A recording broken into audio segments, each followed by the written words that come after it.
हे मेरे नाथ, मैं आपको भूलूं नहीं,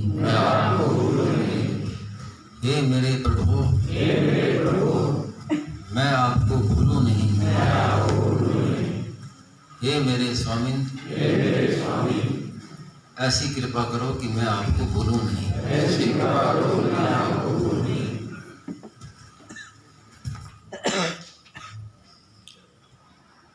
सुबह बात चली थी ईश्वर अंश जीव अविनाशी, सदा से भगवान का अंश।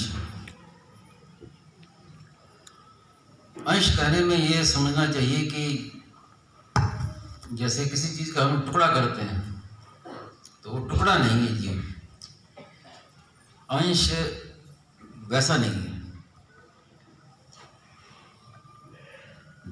अंश और अंशी, भगवान और उनका अंश, ये दो नहीं है, ये एक ही है। और एक से दो हुए हैं, जब एक से दो होते हैं तो उनको फिर दो नहीं कहते, वो दो होते भी एक ही है। तो अंश और अंशी में कोई अंतर नहीं है। तो भगवान श्री कृष्ण और श्री राधा, तो जैसे श्री राधा है वैसे ही सब जीव है, सब भगवान के अंश। उसमें बाधा क्या लगी कि जो भगवान से विमुख हो गए थे, जैसे महाराज जी ने सारा संजीवनी में उनकी पुस्तक में बताया है कि शास्त्रों ने तो कह दिया कि ये सृष्टि कब से शुरू हुई, जीव बंधन में कब से पड़ा, तो शास्त्रों ने कहा अनादि है, क्योंकि इसका कोई उत्तर नहीं दे सकता, उत्तर है ही नहीं इसका। अनादि कह के इसको बताया कि इसमें झंझट में इसमें पढ़ना ही नहीं चाहिए। लेकिन महाराज जी ने ये बात कही कि जैसे राधा जी हुई, भगवान श्री कृष्ण ये पहले एक ही थे, एक से दो हुए श्री कृष्ण और राधा, ऐसे ही सब जीव है। राधा जी और उनमें कोई अंतर नहीं है, लेकिन राधा जी भगवान के सम्मुख रही और जीव भगवान के विमुख हो गए, ये अंतर पड़ा। अब भगवान के विमुख होगा जब, जैसे ही उसने भगवान के विमुख कैसे हुआ कि जो खिलौने से संसार, खिलौने, उनको उसने अपना मान लिया।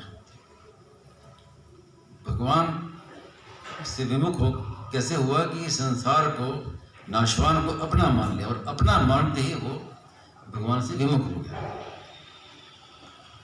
वास्तव में उसका स्वरूप क्या है? आत्मा को, या भगवान का अंश को, अंश का स्वरूप क्या है? जो स्वरूप भगवान का है, जैसे भगवान सत्यचित आनंद स्वरूप है, ऐसे ही उनका अंश भी सत्यचित आनंद स्वरूप है। लेकिन जब वो अलग हुआ तो उसमें सत्यचित स्वरूप है, आनंद स्वरूप होते हुए भी उसमें सत्यचित आनंद की इच्छा जागृत हो गई, कामना।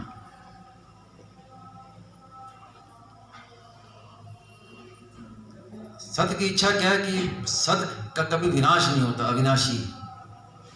लेकिन वो विमुख होने से उसमें इच्छा हो गई कि मैं कभी मरूं नहीं, सदा जीवित रहूं। जैसे वो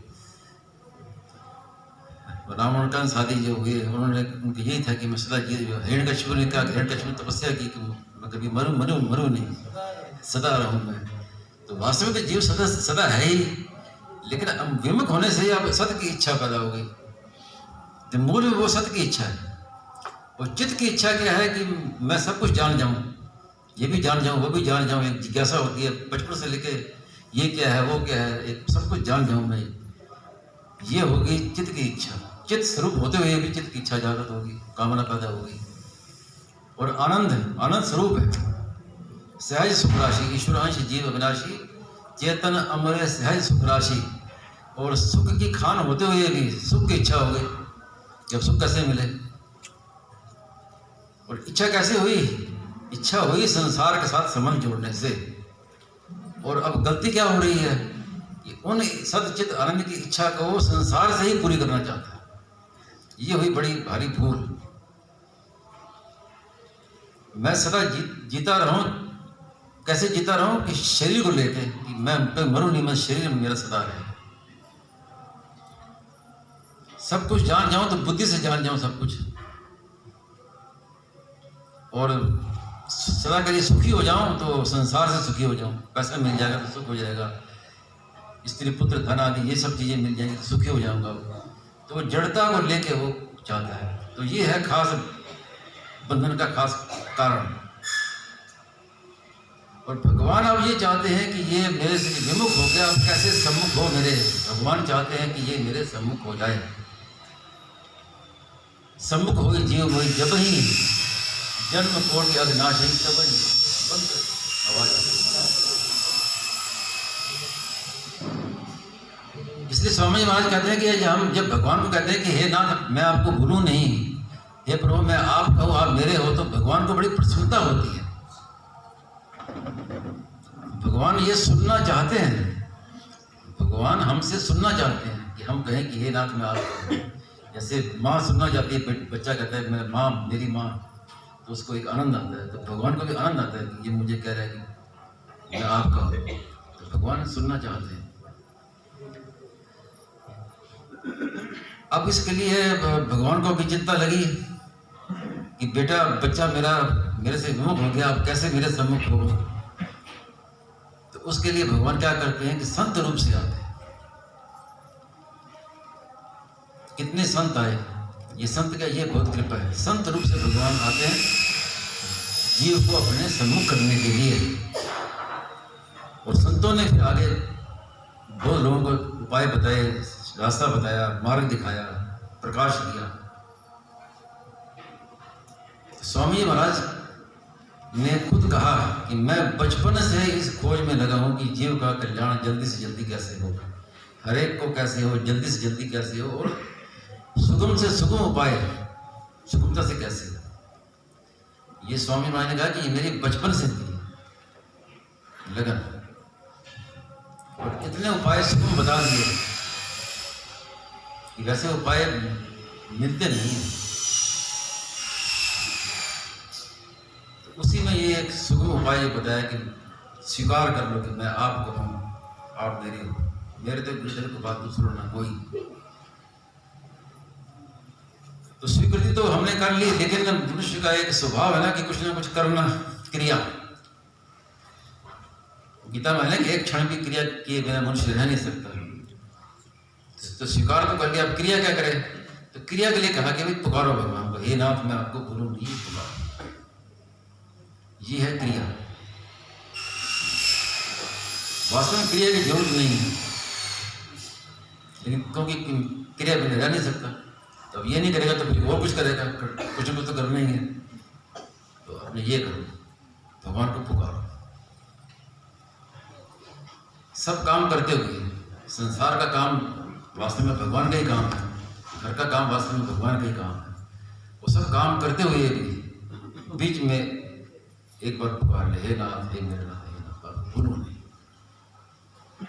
तो इसमें जो शब्द है मेरे नाथ, ये शब्दों में विशेषता है, शब्द में विशेष शक्ति।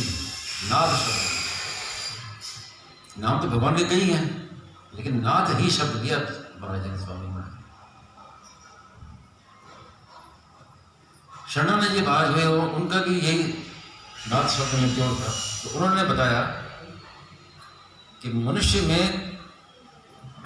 की 3 विभूतियां हैं, निश्चितता, निर्भयता और प्रियता। ये 3 मानव की विभूतियां हैं, निश्चितता, निर्भयता और प्रियता। ये तीनों ही नाथ शब्द में है। मेरे नाथ शब्द में तीनों ही आ जाते हैं। निश्चितता आ जाएगी, निर्भयता आ जाएगी और प्रियता आ जाएगी। प्रियता कैसे आ जाएगी, मेरे नाथ, नाथ है लेकिन वो मेरे हैं।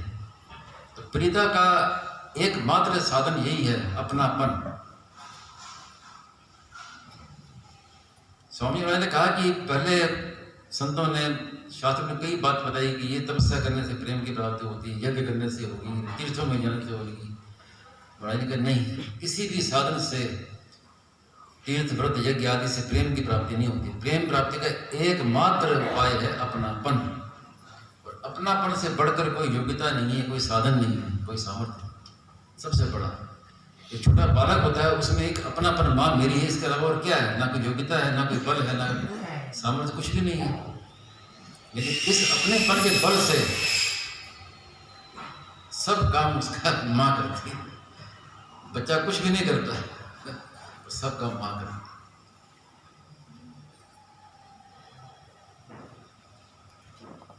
तो ये जो खास बात बताई, और इसमें महाराज ने कहा कि ये हे नाथ मैं आपको भूलूं नहीं, इससे क्या होगा। और छोटी पुस्तक है, मैंने सभी भी कहा था, ये नाथ मैं आपको भूलूं नहीं, छोटी पुस्तक लीजिए, को पढ़िए, उसमें खास कर मालूम पड़े नहीं।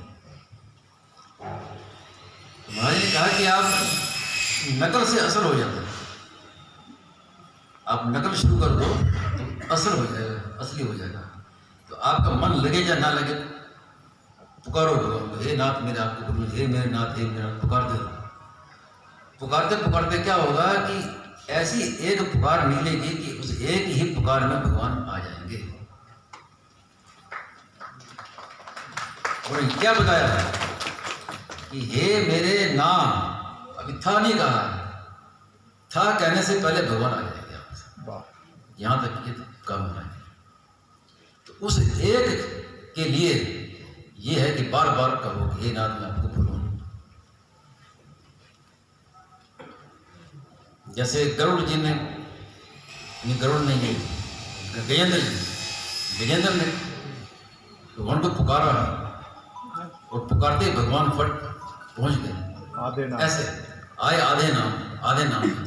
तो नाथ अभी पूरा नहीं कहोगे, ये मेरे ना कहने से पहले, था कहने से पहले भगवान आ जाएंगे, ऐसे हो जाएगा। तो अब कहना शुरू कर दो, और कहना तब होगा कि पहले स्वीकार करो कि भगवान मेरे हैं, मैं भगवान का हूँ, ये अपनापन होना चाहिए। जब तक संबंध नहीं होगा तब तक स्मृति नहीं होगी। स्मृति उसी की आती है जिससे हमारा संबंध है, संबंध से प्रीता होगी, संबंध से उसकी स्मृति होगी। और स्मृति का कितना महत्व है, नाम जप से भी अधिक बताया।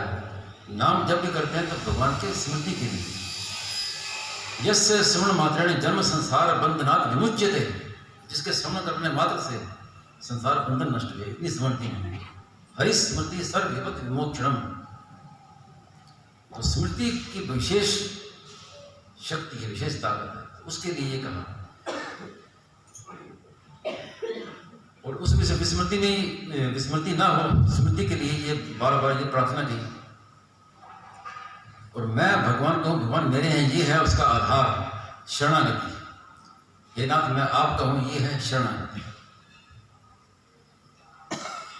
तो शरणागति की पूर्णता कब हो गई? जब शरणागत ना रहे, शरण नहीं रह जाए, यहाँ उसकी पूर्णता हो जाएगी। जिसको स्वामी महाराज ने ये एक ही बात को कई प्रकार से कही जाती है, वासुदेवा सर्वम, ये पूर्णता है। केवल शरणागत, शरण रह गए, शरण भगवान रह गए, शरणागत रहे ही नहीं, मेरी जगह भगवान आ गए, मैं रहा ही नहीं। यहाँ है शरणागति की पूर्णता। और ये शरणागति की पूर्णता भगवान देते हैं, ये भगवान की कृपा से मिलती है। भक्त्या संजातया भक्त्या, भागवत में आया है कि भक्ति से भक्ति प्रकट होती है। तो एक होती है साधन भक्ति, एक होती है साध्य भक्ति। तो शरणागति में एक साध्य शरणागति, साधन शरणागति है, एक साध्य शरणागति। एक शरण हम भगवान के होते हैं और एक शरणागति भगवान प्रदान करते हैं। तो हमारा काम क्या है कि शरण होना भगवान के।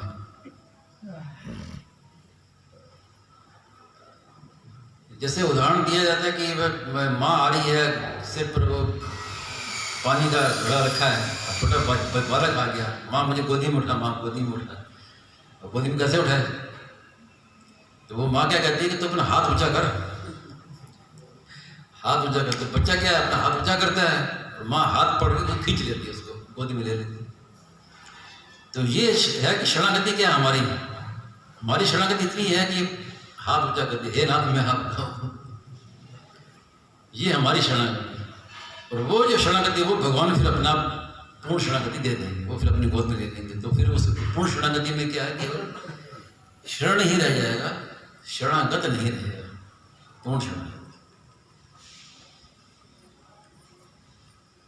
इस विषय में कई बातें स्वामी महाराज से मेरी तो आदत थी प्रश्न करने की खूब। सुबह जाता था तो मेरा तो एक ही काम था, पहले लिस्ट तैयार कर लेता था प्रश्नों की, ये महाराज से पूछने हैं। कई प्रश्न अभी उत्तर छपे भी हैं रहस्यमयी वार्ता में। तो ये महाराज से इस विषय में बात हुई कि ये भगवान ने कहा कि भक्ति आपने देने ना कही, भगवान अपनी भक्ति देते नहीं। क्यों नहीं देते? तो प्राय जहां जहां सुनने में यही आया कि भगवान को अपने आप को देना पड़ता है, अधीन होना पड़ता है, इसलिए भगवान भक्ति नहीं देते।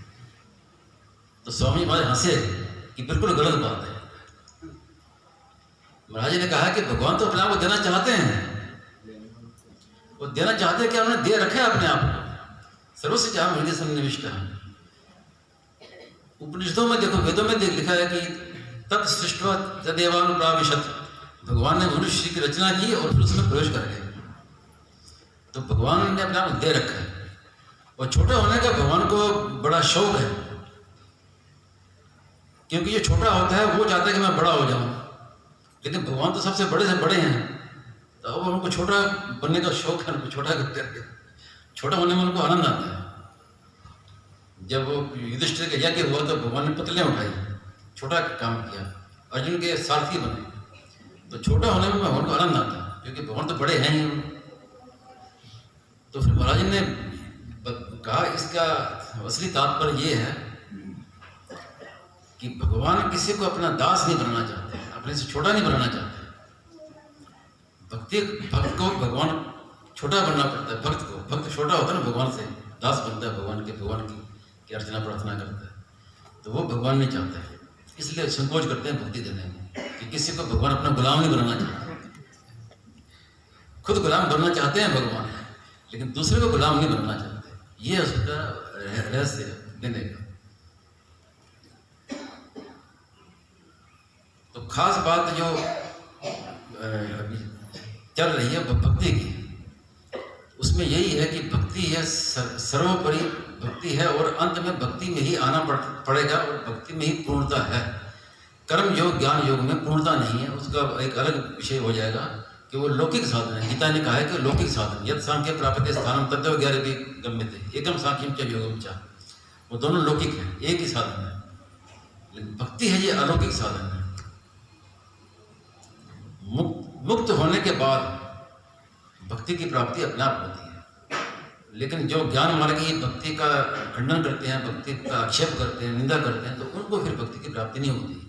अगर वो बहाना लगाएं अपनी ओर से, तो मुक्ति के बाद भक्ति की प्राप्ति अपने आप होती है। भगवान अपने आप भक्ति प्रदान करते हैं, और भक्ति की प्राप्ति में ही मानव जीवन की पूर्णता है।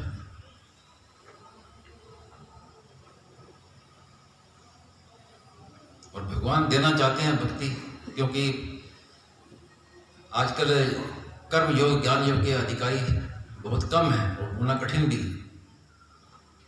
लेकिन भक्ति के सभी अधिकारी हो सकते हैं। अब ज्ञान योग में तो देखो कितने साधन, श्रवण मनन निधिध्यासन प्राणायाम, ये प्रत्याहार करो, ये करो वो करो, सब विकारों से मुक्त हो जाओ। कर्म योग में भी निष्काम भाव से कर्म करना, कोई कामना ना रहे। अब वो सब कामना का नाश कैसे हो, बड़ी मुश्किल हो जाती है आजकल। और ज्ञान योग में महाराज ने कहा कि ज्ञान योग सब तभी सफल होता है, दो बातें होनी जरूरी है। बुद्धि बहुत तीक्ष्ण हो, बुद्धि तीक्ष्ण हो और तेजी का वैराग्य हो, तब ज्ञान योग उसके लिए ठीक बैठता है। और आजकल ना तो वैराग्य दिखता है, ना बुद्धि की तीक्ष्णता दिखती है। बुद्धि तो उल्टे दिनों दिन अभी कम ही होती जा रही, क्षीण होती जा रही, यही दिखता है। स्वामी जी की बातें जिस तरह से वो भी कई लोग समझते नहीं है, वो समझ में नहीं पड़ती। क्या महाराज ने कहा था कि आगे ऐसे समय आएगा कि जैसे भैंस के आगे हम फिर बजा रहे हैं ना, अब उसको कुछ समझ नहीं आएगा क्या बोल रहा है, ऐसी दशा हो जाएगी, तो बुद्धि क्षीण होती है। इसलिए ऐसे अवसर पर भक्ति ही ऐसी श्रेष्ठ है जो हर व्यक्ति कर सकता है, जिसमें किसी योग्यता की जरूरत नहीं, कोई पढ़ाई की जरूरत नहीं, कोई सामर्थ्य की जरूरत नहीं, कुछ करना नहीं। और ये भी नहीं कि मुझे अब ये करना है, मुझे ये पहले विकारों को दूर करूं, पहले साफ हो जाऊं, ये हो जाऊं। बच्चा क्या कहता है कि मैं पहले नहा धो के फिर माँ की गोद में जाऊं। बच्चा तो मैला कुचैला जैसे भी माँ की गोदी में जाके बैठ जाता है। अब साफ करना, नहलाना, जो करना माँ करना। तो हम जैसे भी, हम तो आपके हैं, भगवान के हैं, तो ये बड़ा सुगम पड़ता है। हम जैसे भी हैं भगवान के, तो आप जैसे भी हैं भगवान की गोद में जाके बैठ जाओ। हे नाथ मैं तो आपका हूँ, तो प्रार्थना करो बार बार, हे नाथ मैं आपको भूलूं नहीं। तो ये बहुत सुगमता से ये काम हो जाए, जिसके लिए पहले युगों में लोग इतने बड़े बड़े तपस्या किया करते थे, बड़े बड़े साधन किया करते थे, वो काम इतने छोटे से सुगमता से हो जाए बिना मुश्किल। वो सब इससे अधिकारी हैं, सब योग्य हैं। कोई ये नहीं कर सकता कि मेरे में तो योग्यता नहीं है, सामर्थ्य नहीं है, नहीं कर सकता। इससे सगुण क्या होगा? महाराज जी ने कहा भी अपने जीवन काल में, महाराज ने एक बार नहीं अनेक बार ये बात कही है कि मेरा शरीर और रहेगा तो मैं और सुगम बताऊंगा, और मेरा शरीर रह गया तो मैं और सुगम बताऊंगा। तो कितना सुगम बता दिया, इससे ज्यादा सुगम और क्या बताएं? इसलिए स्वामी चले गए, क्या बता तो दिया, और आगे क्या करें? नहीं तो जब तक थे तब तक तो यही खोज रहती थी, और सुगम और सुगम सुगम। कोई प्रश्न हो इस विषय में? आप कोई प्रश्न किया था पहले? नींद का, नींद आती है, शिथिलता। हाँ, शिथिलता के बारे में एक ऋषिकेश में एक सत्संगी भाई ने स्वामी जी से प्रश्न किया था कि मैं नाम जप करता हूँ, पाठ करता हूँ, तो मुझे नींद बहुत आ जाती है, नींद सताती है, मुझे पाठ नहीं होता, नाम जप नहीं होता, मैं करूँ क्या? तो स्वामी जी महाराज ने उसको बड़ा अच्छा उपाय बताया कि सत्संग से उठ के चले जाओ, दूर चले जाओ, और वहां घूमना शुरू करो, ऐसे फिरना शुरू करो, तो सत्संग में नींद नहीं आएगी। जहां तक सत्संग की आवाज आती है वहां जा चले जाओ दूर। तो महाराज ने ये बात बताई कि फिरने से सात्विक वृत्ति पैदा होती है, सात्विक वृत्ति पैदा होगी तो नींद नहीं आएगी। तो भजन बढ़िया होगा। महाराज ने कहा अगर नाम जप करना हो तो एकांत में अपने कमरे में चले जाओ, गंगा किनारे कहीं चले जाओ, जंगल में चले जाओ, और घूमते रहो और नाम जप करो, घूमते घूमते पाठ करो, नाम जप करो, तो बड़ी वृत्ति सात्विक होगी और बहुत बढ़िया बढ़िया पाठ होगा, बढ़िया नाम जप होगा। महाराज ने ये बात कही।